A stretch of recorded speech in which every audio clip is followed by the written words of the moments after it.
మీరు next time కూడా ఇలాంటివి చేసుకుంటే అప్పుడు హెయిర్ ఫాల్ ఇలాంటివన్నీ చూడాలి, అంత ప్రెషర్ ఒకసారి మీద వేసుకుంటే. నేను ఇప్పుడు అదే చెప్తున్నాను కదా, ఈ మూవీలో నాకు 2 థింగ్స్ ఏమయ్యానంటే ఎక్స్పీరియన్స్ గెయిన్ అయ్యాను, ఇంకోటి హెయిర్ ఫాల్ అయిపోయింది. సో బాగా ఐ మీన్ చాలా వర్క్ ఉన్నప్పుడు ఏంటంటే స్లీప్ ఉండదు. ఇప్పుడు కూడా నేను పార్ట్ టైంలోనే చేస్తున్నాను, ఇది పర్సూ చేస్తున్నాను. నైట్ యూఎస్ టైంలో వర్క్ చేస్తాను, 7 నుంచి మార్నింగ్ 7 వరకు నా స్కెడ్యూల్. అది అయిపోయిన తర్వాత ఒక 3-4 అవర్స్ పడుకుంటాను. 10:30కి ఇక్కడ అందరూ వర్క్ చేస్తారు, సో వచ్చేస్తాను మళ్ళీ. సో ఇక్కడ పని చేసుకుని మళ్ళీ 7:30కి లాగిన్ అయిపోతాను. సో ఈ స్కెడ్యూల్లో స్లీప్ ఎగిరిపోయింది. నేను యూజువల్లీ 12 గంటలు వదిలేస్తే పడుకుని పోతాను. అలాంటి 3-4 అవర్స్ యావరేజ్గా పడుకుంటున్నాను. ఫుడ్ సరిగా ఉండదు, పని మీద ఉన్నప్పుడు ఫోకస్ అంతా డిఫరెంట్ ఉంటుంది. మనం ఇప్పుడు తినడానికి వెళ్ళాం అనుకో 1 అవర్, వేరే వాళ్ళు మనం పని చేసే వాళ్ళు అక్కడ ఉండరు. సో అది కష్టం అయిపోద్ది, మళ్ళీ ఎక్కడ మిస్ అయిపోతాం అని చెప్పి అలాగా చేసినవన్నీ కొంచెం ఇంపాక్ట్ అవుతుంది. నెక్స్ట్ టైం ఇది చేయను.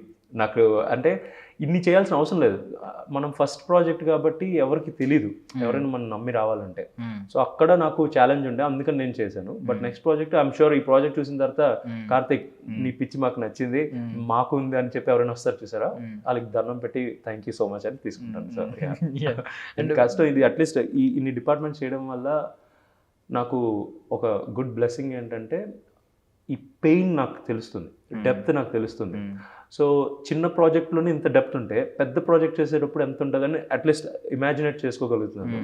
సో అప్పుడు ఏంటంటే నేను రెస్పెక్ట్ చేయగలుగుతాను, నాకు వచ్చే ప్రతి మనిషిని, ప్రతి డిపార్ట్మెంట్ని నేను రెస్పెక్ట్ చేసి వాళ్ళ దగ్గర నుంచి వర్క్ ఎలా చేసుకోవాలనేది నాకు అర్థమవుతుంది. సో ఆ ఆస్పెక్ట్లో I learned a lot. On a funny note ఒకటి చెప్తాను. మీరు ఇందాక అన్నారు కదా, ఇప్పుడు స్లీప్ 3 to 4 అవర్స్, ఫుడ్ ఒక్కొక్కసారి స్కిప్ చేయాల్సి వస్తుంది, హెయిర్ ఫాల్ ఇలాంటి ఇవన్నీ ఇప్పుడు యూత్ అందరూ కనెక్ట్ అవుతారు, ఇవన్నీ అందరికీ జరుగుతుంది. బట్ ఏంటంటే మీలా యూజ్ అయ్యే పని మేము ఎవరూ చేయట్లేదు. అలాగే ఊరికే మాకు జనరల్గా అలవాటు అయిపోయి ఎక్కువ పడుకోవట్లేదు, ఫుడ్ స్కిప్ చేస్తున్నాం, హెయిర్ ఫాల్ అవుతుంది అంతే. లైఫ్ స్టైల్ యాక్చువల్లీ మారిపోయింది. మనం నాకు తెలిసి చాలా మంది ఇగ్నోర్ చేస్తున్నారు health. So I think that has to come first. మనం లేకపోతే ఏది లేదు ఇక్కడ.